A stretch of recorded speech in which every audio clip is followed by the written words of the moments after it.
Everybody, welcome to our Monday, Sunday follow-up. I'm Aaron and this is Sarah. And we have a great topic tonight. We're talking about dating. Aww. Sarah has informed me that her goal on all these videos is to be the comedy humor insulting me. I give the people what they want. And you make it so easy. I make it so easy. Well, thank you. You're welcome. Thank I you. love you too, baby. Anyways, how we got here was we talked about marriage Sunday, and we want to take a moment, and we also recognize singleness a little bit Sunday, and we want to talk a little bit now about dating. We have a lot of youth and a lot of young adults that attend the church, and we get a lot of questions, as not because we know more than anybody else, although we've done this multiple times now. And so in that sense, we have more scars and wounds than most people should. So anyways, what we've done is we've created a 10 list. Like, here's some of our top 10 pieces of advice that we give to someone when dating. And this is true whether it's you're kind of young and starting, you're in college, you're out of college, maybe you're Old kind of like us. doing a round two like us. Yeah. And so these are just kind of wherever you're at, just good solid dating tips for anybody from the two of us, and it helped us find each other, so that worked out well. Pretty much, yeah. All right. You want to tee it up? You go ahead and ask me. What's number one? We don't start with number 10. Yeah. Number 1. Yeah. Aaron, what's number 1? We want to do a video with just outtakes of stuff. How many times we stop and re-record this? It'd be hilarious. Number 1 is discover God first. And this is really crucial because only He can meet your deepest needs. And this is a big deal because often we go into relationships with unrealistic and unhealthy expectations, hoping that person is going to make me whole. I call it the Jerry Maguire syndrome, although most people don't remember the movie anymore because only old people like us do. But Show me the money. that's not the Or phrase. not that scene. Yeah, you You complete complete me. me. Yeah, you complete me, which is really nice to say, and to some degree has some pieces of truth behind it. But that shouldn't be what you're looking for in a relationship. Only God can do that. Only God can meet your deepest needs. And if you're wanting your future spouse to meet your deepest needs, they're going to fail. And then you're going to sit there and wonder, why aren't I happy? Why aren't I whole? Why aren't I feeling all the things? This isn't like the movies. Right. I was just about to say that. Aww. It's a genius. So again, that's just not a realistic expectation to put on your spouse. If you're unhappy with life and with yourself before you date, before you meet Mr. or Mrs. Right, you'll be unhappy when you date and when you meet Mr. or Mrs. Right. Again, that person's job isn't to fix you and make you whole. That's God's job. That's so huge. So huge. We could probably stop there. Like, if in fact, seriously, if people that I know just got that part right, like, the rest of this might just fall into place, right? Like, so many people you and I talk about at night, so many of our young adults and kids, like, we pray over and we just want to sit them down and say, let me screw your head on a little tighter. If they just sought God first and allowed God to meet their needs, you and I would cut our prayer list in half. It'd be done, right? All right, there. That's number 1. What's number 2? You do this so well, baby. Thank you. This is discover self. Often when we're dating or when we're thinking about dating, again, maybe you're not there, you're just preparing, which is great to do. But when we're thinking about dating, often we spend too much time worrying about the other person. We really need to spend more time worrying about ourselves. And am I ready? Am I the person I need to be? Andy Stanley taught us a great phrase. Are you becoming the person you're looking for is looking for? Let me say that one more time. Are you becoming the person you're looking for is looking for? Okay. Yeah. And here's the idea, is that you may one day meet Mr. and Mrs. Right, but because you've been so worried about them and not focused on yourself, they may look at you and not see Mr. or Mrs. Right. And so the real question is, God's going to take care of the introduction piece. Your job is to focus on you and get yourself healthy and become the best you that you can present. Now, when we're thinking about that and discovering self, let me remind you something that is very crucial. Your identity is always found in Jesus Christ first. Okay? It's not in your gender. It's not in your sexuality. It's not in your job. It's not in your education. It's not where you're employed, where you go to school. None of those things. Your identity is found as a disciple of Jesus Christ first. And then that piece of your identity determines everything else. So when someone says, hey, my identity is in whatever else, okay, they're already starting at the wrong place. All right, so your identity is I'm a disciple of Jesus Christ first, and everything else flows and follows after that. I see number 3, you're going to use the S word. I am going to use the S word because of the sermon. Tell us what number 3 is, Aaron. All right, are you ready to submit? Submit, yes. Not really a bad word. Right, we talked Sunday about marriage is to be a submission competition. So again, we notice we started with God and we moved to you. And I'm getting my hands off the screen here. We started with God and we moved to you. Are we willing to submit then? Are we willing to say, I'm going to submit to you because you're going to submit to me? Because we submit to Christ. Right. And again, if you have questions about this, go back and watch the Sunday, listen to the podcast, Submission Competition, Relationship Grip, part number 2. But the idea is that when I date someone, one of the things that I want to ask is, would I be willing to submit to them? And not mean let them take advantage of me, let them rule over my life, but am I willing to outserve them? Am I willing to care for them? Am I willing to let them lead me at times? If the answer to any of those is no, then you're dating the wrong person, or at least stop dating that person and move on to the next one. You already have your answer to, should I continue on?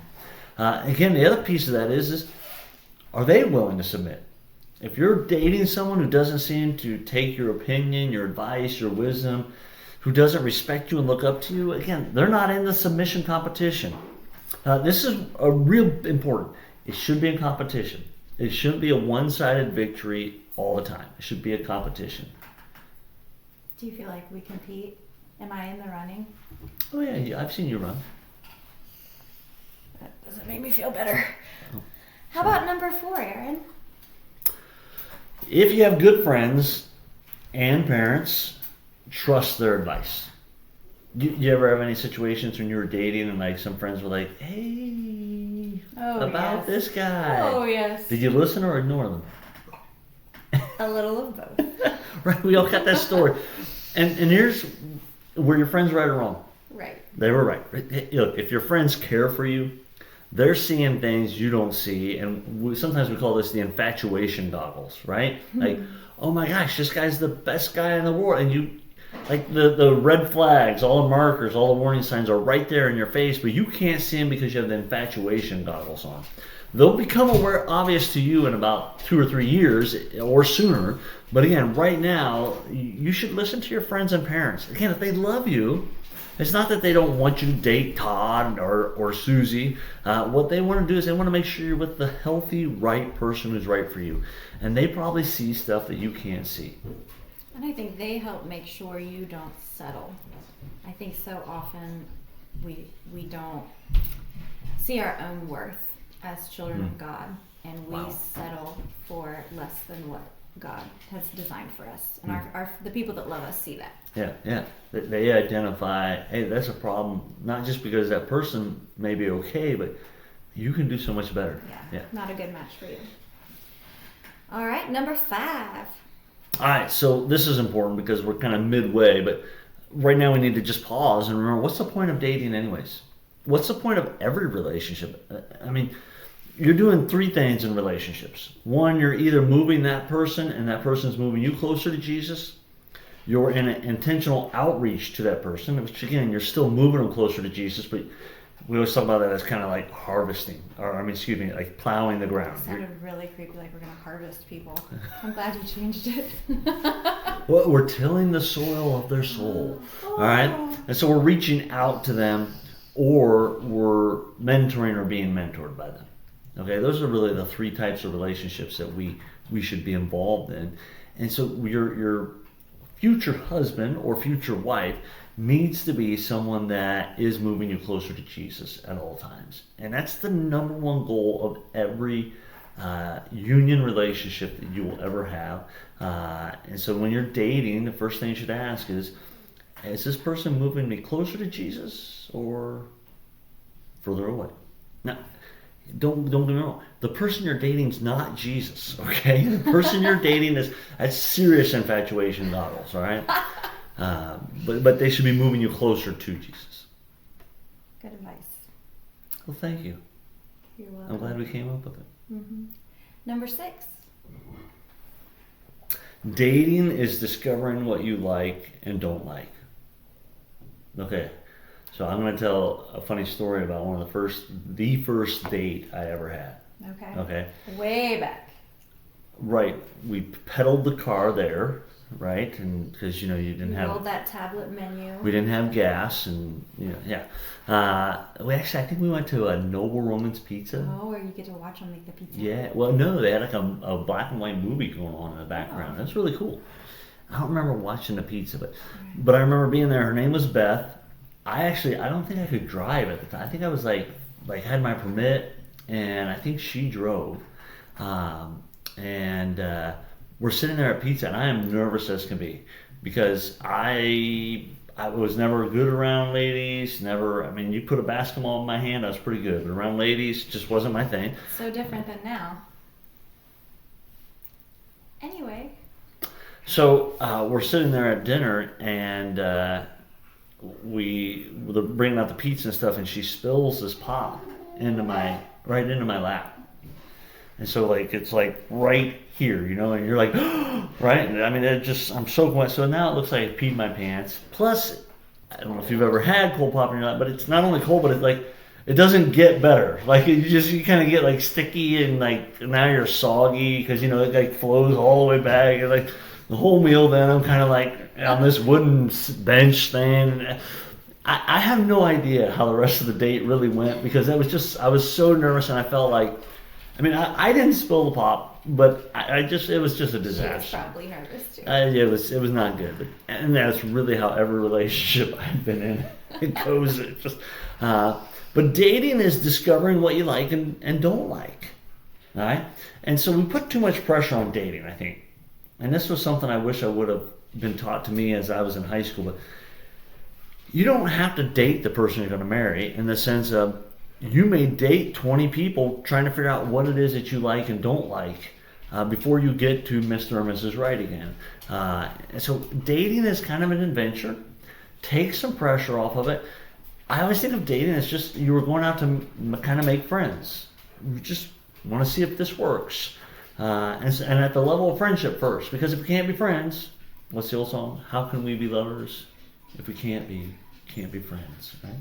And so we want to start with what do I like and what don't I like in a guy. So help me out, sir. What are one or two things that as you were dating, you said, hey, I like this, I don't like this, this is what I'm looking for in a guy. What are some of those? Well, before I answer that, I like what you're saying, that you don't have to have the pressure on a date that, okay, yes, I'll marry you, no, I won't, and then it's that clear cut.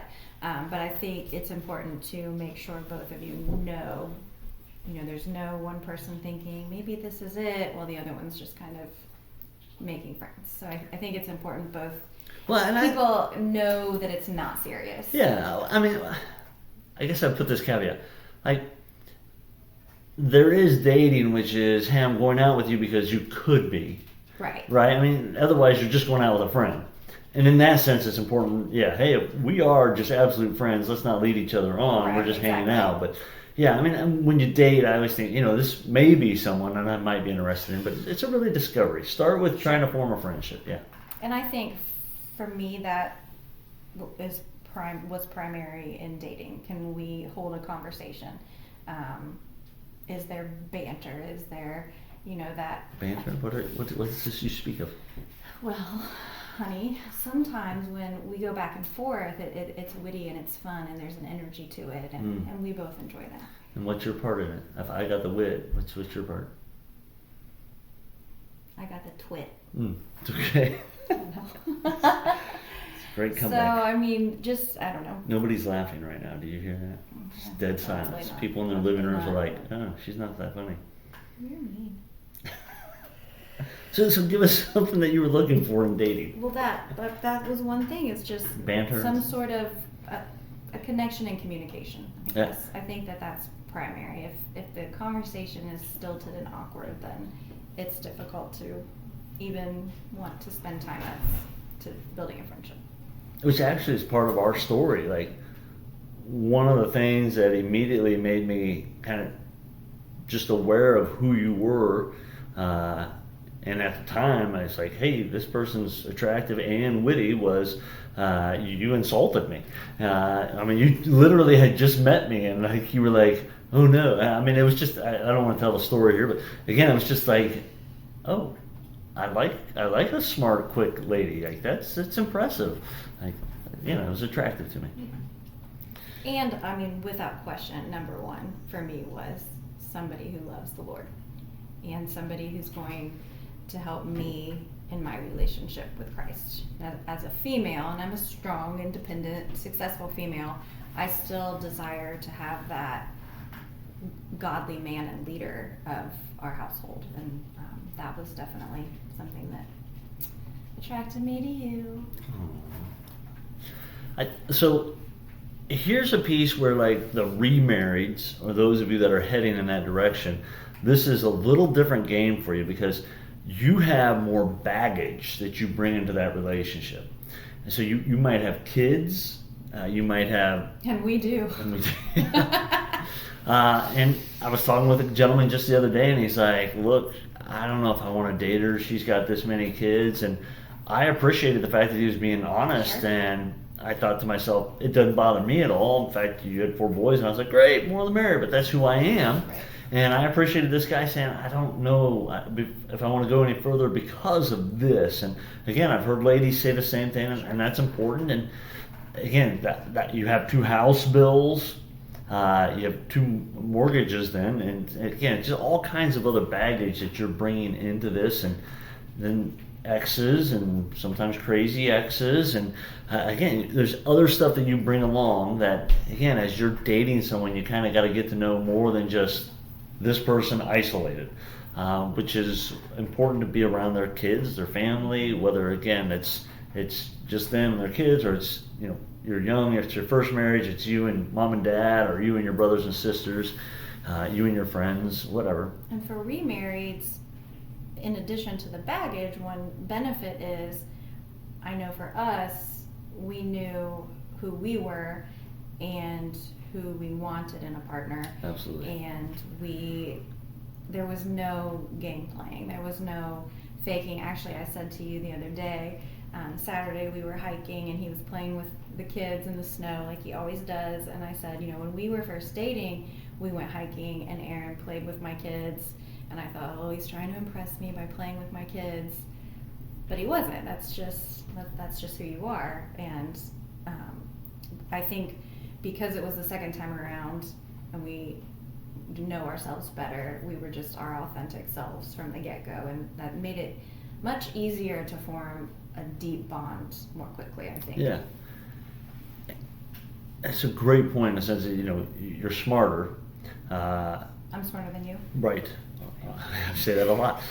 The other piece of that, though, that makes me nervous is that I've met a lot of people on their second time around that were more interested in playing games and weren't really serious about forming a relationship and again, getting together for intensive marriage. We go out on dates, which is nice, and then we sleep together. Now you've crossed the line of dating into what is meant for marriage.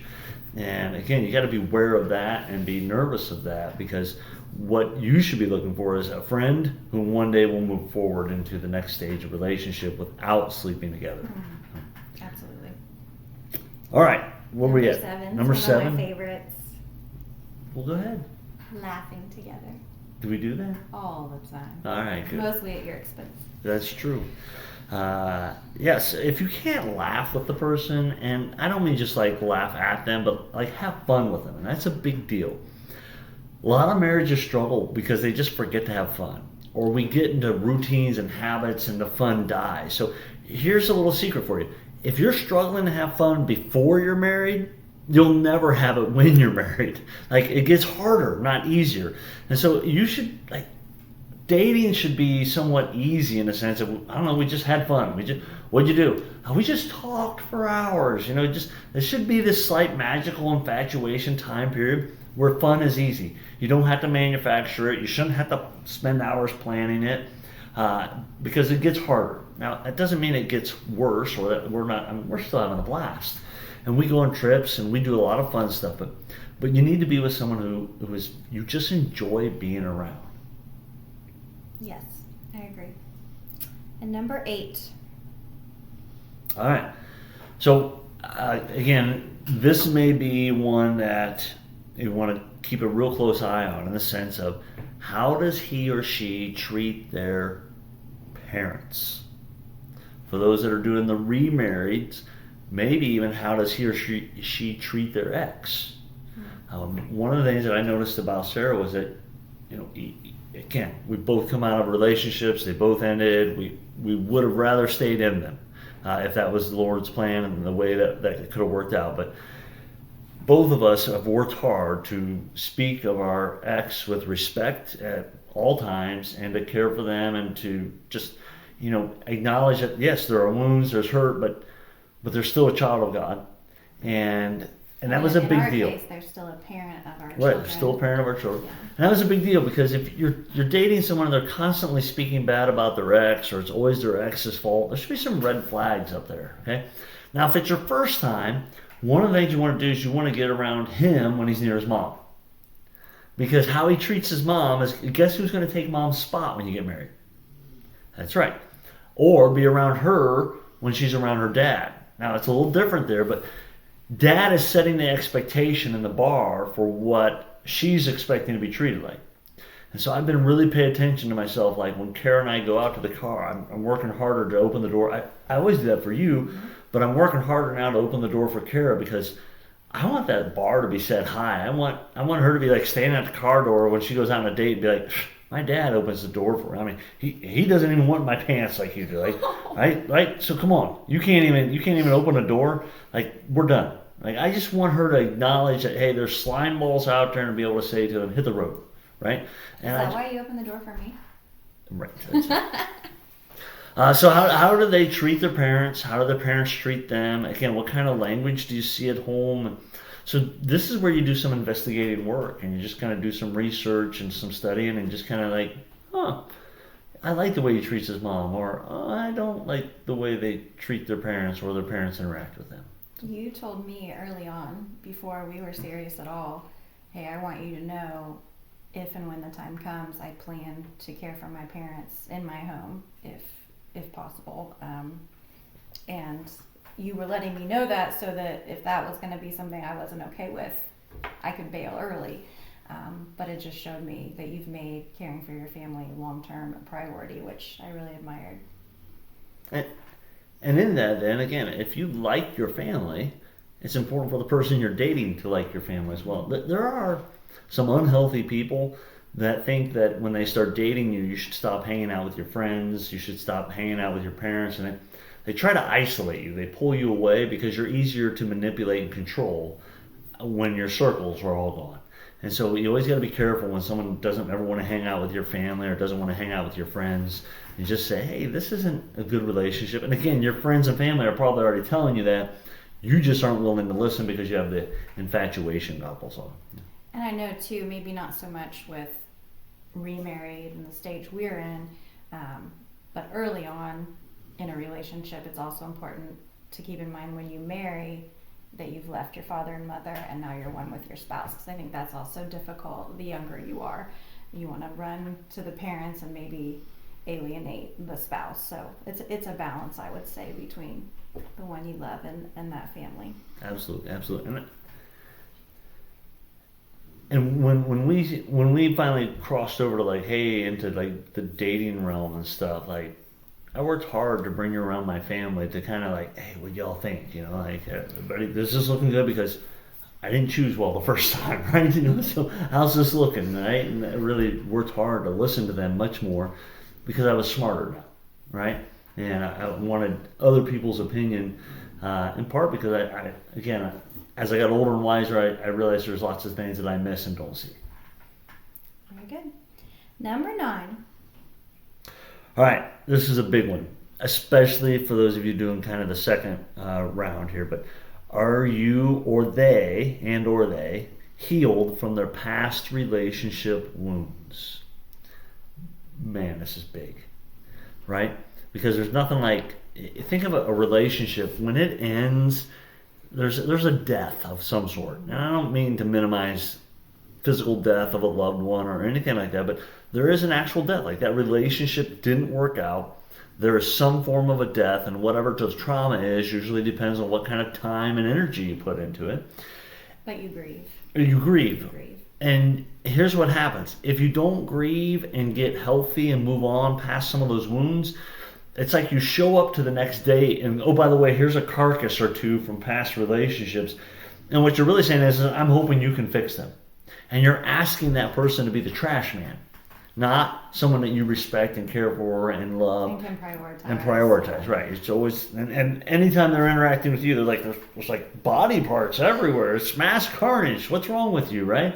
I was just telling someone. Illustrations tonight. I'm great. But I was just telling someone the other day, I said, when you move into that relationship, you got to make sure you're healthy. You're not taking your dysfunction into that relationship. Because an unhealthy person is only going to attract another unhealthy person. And two unhealthy people don't make a healthy person. They just make a bigger mess, right? Absolutely. So make sure that you're healed. And again, when we finally started dating, in fact, I've been to counseling for years, working through some other issues that we had. And I remember saying to my counselor, like, hey, am I ready to date? Because I wasn't sure. And he looked at me and said, yeah, you've been ready for a long time. And his exact words were, now don't run out and date the first person, like get serious with the first person you meet, right? Yeah, right. But his point was, like, there is a place of health that he said, I'm glad you recognized that you weren't there a while ago. Yeah. And I took time after our divorce to kind of heal and become just me. In fact, our story has me literally saying about 2 weeks before we met, like, hey, I kind of like this. I can do this single thing. It's not all bad. There were some bonuses to it that I hadn't really thought through. And then about 2 weeks later, I met you right after I said that. Like 2 weeks later, it was like, oh, well, maybe singleness isn't always what it's cracked up to be for me. I know there was something that made me think of, but it's gone. Maybe it'll come back. Well, you spent some time healing. Sure. After your divorce. Absolutely. In fact, you and I spent a lot of time talking about not just that relationship, but a lot of the past relationships. And you had kind of reached a turning point too, where you were like, I don't want to put words in your mouth, but I'm going to put words in your mouth. Go Like, for it. hey, I'll I've correct dated you. a handful of bozos here lately, and I'm done with clowns. It's really kind of, and then And I met me. you. Yeah, Woo. a different type of clown. I actually have a red nose. Krusty the Clown. I shared a little bit of that in my little mini testimony on Sunday. Which is on Facebook, YouTube, and the podcast. You really should listen to it. She did a great job. Thank you, baby. But I think when you have maybe it's a lot of different components, but for myself, I'd had a relationship that failed. I was figuring out who I was, because who I was in that relationship was different than who I was outside that relationship, and I didn't see my own worth, and that's where that settling was coming in, and believing, yes, I want a man who's a follower of Christ, but a really godly man is not going to be interested in me because I'm just me and have baggage and flaws and all of that. And it really took a conversation with you where you helped me to see how God sees me, and that's how you choose to see me over and over again. No matter how much I might irritate you on a given day, you see me as a child of God, covered by grace, and you remind me to try to see myself that way. So thanks. And that was a big turning point in our relationship when, like, okay, we're ready to seriously move forward, was when you kind of embraced this, I'm okay between me and God. Mm-hmm. And again, I don't think I was pushing you there at all, or like, hey, if you don't get there, we can't. No, very organic. Because we were friends for quite a bit of time before we crossed over into dating world, and again, there was always this, hey, this has a future to it, but when we started dating, we were already at that point where it was like, hey, I'm going to start dating my best friend now. Like, that was kind of a cool moment. So, yeah. All right. We're on number 10. The final one. I think I can read it. Okay, go for it. Common dreams? Yeah, common dreams. She had to take Egyptian hieroglyphics classes to read my writing. Yeah, common dreams. And why I say this is because, like this, let me just give you an example. If his dream is to become an airline pilot and move to Finland, all right, and raise mountain goats, and your dream is to stay in inner city Dayton and do missionary work to the impoverished kids in inner city Dayton, those are like not anywhere near each other, right? And so maybe he'll change. He'll love me enough to change his dreams. No? We have this conversation a lot. That, again, just how many times ladies go into a relationship thinking they're going to change him, they're going to make him better. So we both are fixers, so we both understand it. We both entered relationships saying we're going to fix the person. But we really need to say, hey, here's our common dreams, here's our common goals, here's what we want to do together. Again, not everything has to line up, right? The main priorities. And again, some of that's just, what do you want to do for fun? And we joke that Sarah and I can't watch a movie together because she has terrible taste. Most awful movies. I pick funny Horrible action movies. People die. And she Violently. only likes to watch shows about people who've been dead 20 years and they're doing autopsies about them on Dateline and stuff like that. So we should really see our counselor about this. So we do watch movies together, but that's not what our relationship's built on. Our relationship isn't built on the movies, but we like to do lots of other things together. Yes, so much fun. We like to go on trips. We like to listen to music. We like to walk some more and hike and hang out with our kids and, again, have lots of fun in other ways. So, again, we had a lot of common dreams as we talked and we started dating. It was like, hey, that lines up, and hey, that lines up. And again, we weren't trying to be fake. Like, that was the beauty of who we were at that point in time, fully okay with, like, this is who I am, this is my mess, this is what you're getting into, but this is what I want to do with life. And again, sometimes when you're young, that's a little harder to discern. Going, because you don't know. I'm not sure. I haven't tried this or this or this or this. But again, you need someone else who's heading in the same direction you are. And if Christ is first in your relationship, then you're already heading in the same direction. Now you just got to see if, hey, are we running where our paths are going to merge together? So that's a big deal. Your common dreams, your common goals, common aspirations. If you want to go to college and he's like, no, I don't want you to go, it's kind of a deal breaker, right? If he wants to go on and be in the Air Force and you don't want to be traveling around the nation, again, that's kind of a deal breaker. So all kinds of things. He wants to stay in Ohio forever where it's really cold and you want to be a snowbird. We'll talk about that later. Yeah. So anyways, common goals are a big deal.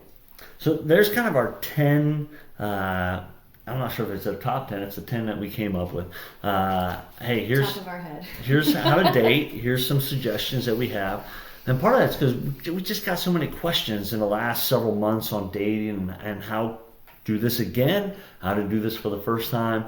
And we love to share. And again, I'm thankful for a wife who is okay being transparent and getting on this video with everybody. So thank you, Sarah.